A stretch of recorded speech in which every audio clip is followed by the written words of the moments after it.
السلام علیکم ورحمۃ اللہ وبرکاتہ۔ الحمدللہ والصلاۃ والسلام علی رسول اللہ، اما بعد۔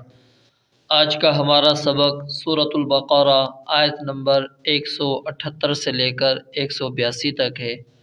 اعوذ باللہ من الشیطان الرجیم۔ یا ایہا الذین آمنوا، اے لوگو جو ایمان لائے ہو، کتبہ لکھ دیا گیا ہے، کتبہ لکھ دیا گیا ہے، فرض کر دیا گیا ہے۔ یہ فرض کر دیا گیا کے معنی کے اندر ہے۔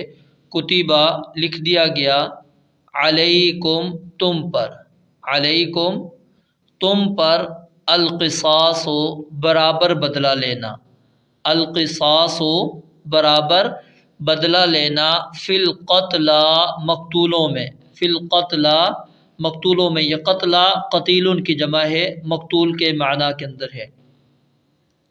الحر آزاد، بالحر آزاد کے بدلے، والعبد اور غلام، بالعبد عبد غلام کے بدلے، والانثى اور عورت، بالانثى بدلے عورت کے۔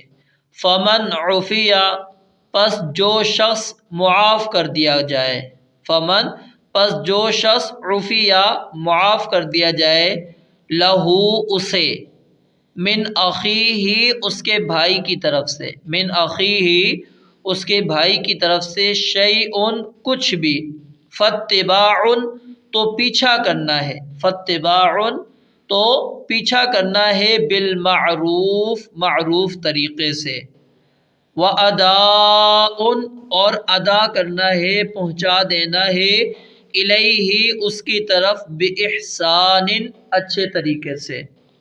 ذالک یہ، تخفیف ایک آسانی ہے، تخفیف ایک آسانی ہے، من ربکم تمہارے رب کی طرف سے، من ربکم تمہارے رب کی طرف سے، ورحمۃ اور ایک مہربانی ہے، ورحمۃ اور ایک مہربانی ہے۔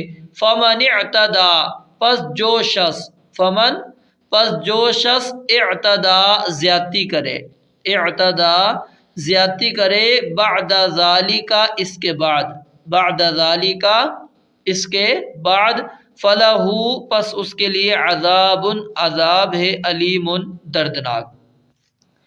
اس آیت کے اندر اللہ رب العالمین نے ایمان والوں کو حکم دیا ہے کہ کتب علیکم القصاص، کہ تم پر لکھ دیا گیا ہے برابر بدلہ لینا مقتولوں میں، مقتولوں میں برابر بدلہ لینا، یہ اللہ رب العالمین نے لکھ دیا ہے، فرض کر دیا ہے۔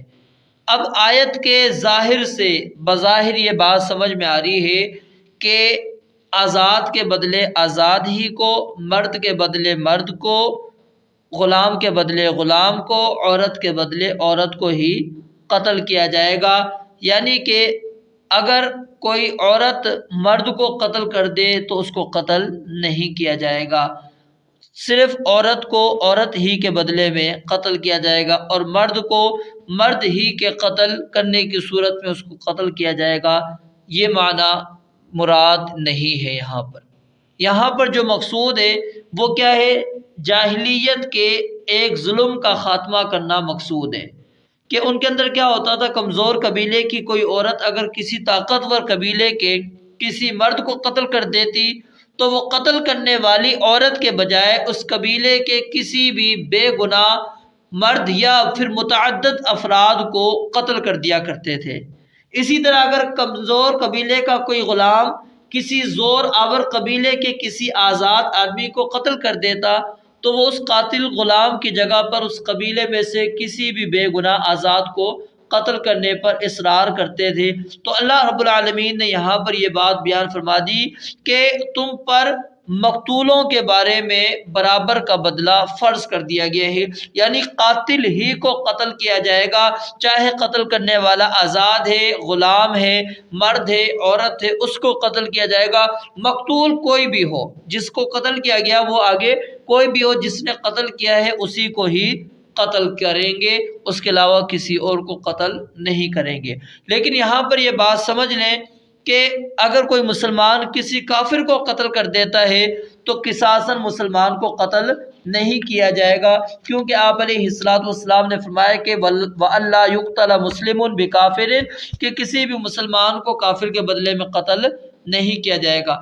اور مسلمان کو کافر کے بدلے میں قتل نہ کرنے کی وجہ کیا ہے؟ کیونکہ اللہ تعالیٰ نے کافروں کو چوپاؤں کی مانند قرار دیا ہے اور فرمایا کہ بل ہم اضل، بلکہ وہ اس سے بھی زیادہ گمراہ ہیں، بدتر ہیں، تو اس لیے ان کی کوئی حیثیت نہیں ہے۔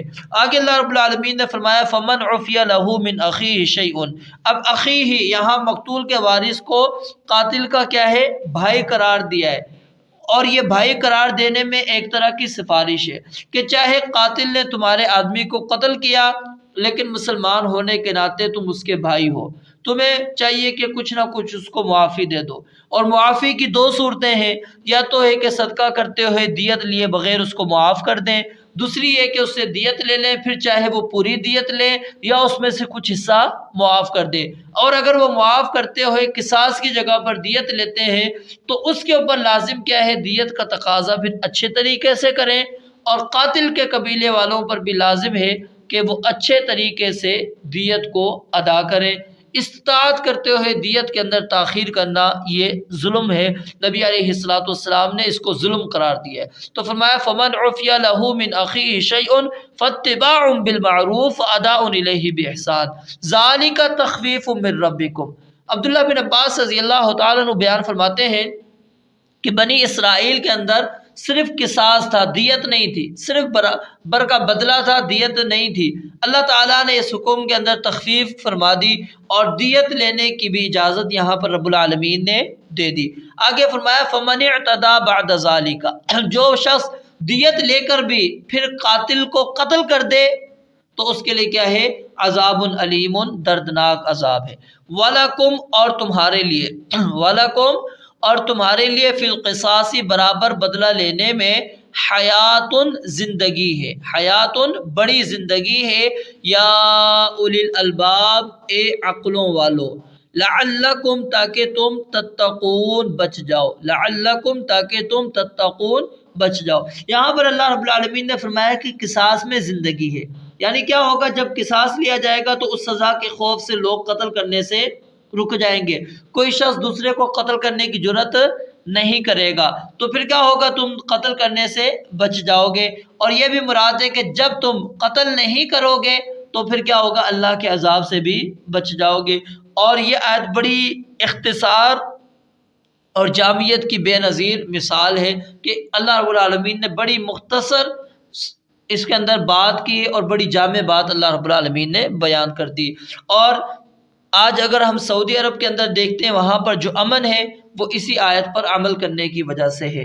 کتبہ، لکھ دیا گیا، یہ لفظ ابھی پڑھا ہے، دوبارہ ہی آ گیا، کتبہ، لکھ دیا گیا، علیکم، تم پر، علیکم، تم پر، اذا، جب حضر، حاضر ہو، حضر، حاضر ہو، یعنی آ پہنچے، احدکم، تم میں سے ایک کو، الموت، موت، ان، اگر، ترکا، چھوڑی ہو اس نے، خیرن، کوئی خیر، کیا چیز واجب ہے؟ الوصیت، وصیت کرنا، وصیت کرنا، للوالدین، والدین کے لیے، والاقربین، اور قرابت داروں کے لیے، بالمعروف، معروف طریقے سے، اچھے طریقے کے ساتھ، حقا، اللہ رب العالمین فرماتے ہیں یہ لازم ہے، علی المتقین، پرہیزگاروں پر، متقی لوگوں پر۔ یہاں پر اللہ رب العالمین نے کیا فرمایا کہ جب تم میں سے کسی کو موت آ پہنچے، مقصود کیا ہے موت آ پہنچنے سے؟ کہ یعنی آثار ہوں اس کے اوپر، تو مرنے سے پہلے اس کو وصیت کرنی چاہیے۔ اور جو وصیت کرنی ہے وہ کس کے لیے؟ والدین کے لیے، قریبی رشتہ داروں کے لیے، دستور کے مطابق۔ اب بعض آیات نے، بعض علماء نے جو ہے اس آیت کو منسوخ قرار دے دیا، وہ کہتے ہیں کہ جب یوصیکم اللہ فی اولادکم آیت نازل ہو گئی، اس کے اندر اللہ تعالیٰ نے قریبی رشتہ داروں کے جو حصے ہیں وہ بیان کر دیے، والدین کا حصہ اللہ رب العالمین نے بیان کر دیا، تو یہ آیت ختم ہو گئی۔ تو یہ بات درست نہیں ہے۔ یہاں پر اللہ رب العالمین نے ان والدین اور ان قریبی رشتہ داروں کے بارے میں بیان کیا ہے جو کسی وجہ سے ابھی وارث نہیں بن پا رہے۔ مثال کے طور پر والدین کافر ہیں یا غلام ہیں، تو یہ مسلمان کافر کا وارث نہیں بنتا، تو اس صورت کے اندر وراثت سے وہ محروم ہے، اس لیے ان کے حق میں کوئی وصیت کر دی جائے۔ یا کسی شخص کی دادا کا دادا ہے، دادی ہے، نانا نانی ہے، ان کا کوئی پرسان حال نہیں، تو والدین ہونے کے ناطے ان کے حق میں بھی وصیت اس کے اوپر کیا ہے؟ لازم ہے۔ اور اسی طرح بیٹوں کی موجودگی کے اندر پوتے پوتیاں وارث جو نہیں بن پا رہی، تو اس صورت کے اندر کیا ہے؟ ان کے بارے میں وصیت کر کے چلا جائے۔ تو یہ اللہ رب العالمین نے فرمایا کہ وصیت کرنا تم پر فرض ہے، یعنی جو معاملات تم نے وصیت کے اندر دینے ہیں وہ لکھ لو۔ اور صحابہ کرام رضوان اللہ علیہم اجمعین بیان فرماتے ہیں جب یہ آیت نازل ہوئی اس کے بعد ہمارے پاس عبداللہ بن عمر رضی اللہ عنہ کہتے ہیں کہ ایک رات بھی نہیں گزری میں نے اپنی وصیت لکھ کر اپنے پاس رکھ دی تھی۔ آگے اللہ رب العالمین فرماتے ہیں فَمَن بَدَّلَهُ، پھر جو شخص بدل دے اس کو، یعنی اس وصیت کو، بعدما اس کے بعد کہ سمعہ اس کو وہ سن چکا ہے، فَإِنَّمَا تو صرف اسمہ اس کا گناہ، علی الذین ان لوگوں پر ہے، یبدلونہ جو اس کو بدلتے ہیں، جو اس کو بدلیں گے اس کے اوپر اس کا گناہ ہے۔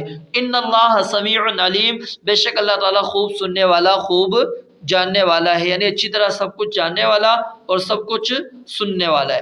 فمن خاف، پس جو شخص ڈرے، من موسن کسی وصیت کرنے والے سے، من موسن کسی وصیت کرنے والے سے، کیا چیز ڈرے؟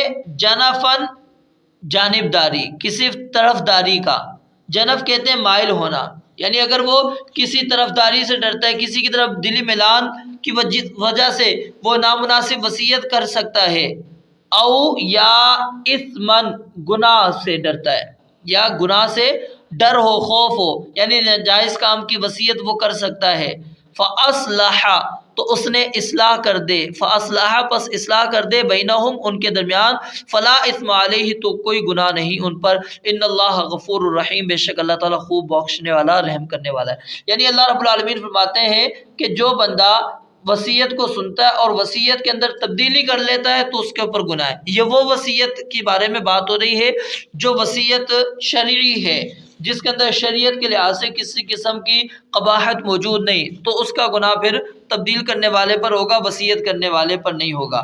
اور جو آخر کے اندر اللہ رب العالمین نے فرمایا وہ اس وصیت کا ذکر ہے کہ جس کے اندر ظلم موجود ہے، جس کے اندر گناہ کا موجود ہے، جس میں کسی کی طرف داری موجود ہے، تو اللہ رب العالمین فرماتے ہیں اگر کوئی بندہ اصلاح کر دیتا ہے، اس وصیت کو پورا نہیں کرتا، اس کی جگہ پر بہترین وصیت وہ لاحق کرتا ہے اور اس کو پورا کرتا ہے، تو اللہ رب العالمین نے اس بندے کو اس وجہ سے گناہ نہیں دینا کہ اس بندے نے وصیت کو تبدیل کیوں کر دیا۔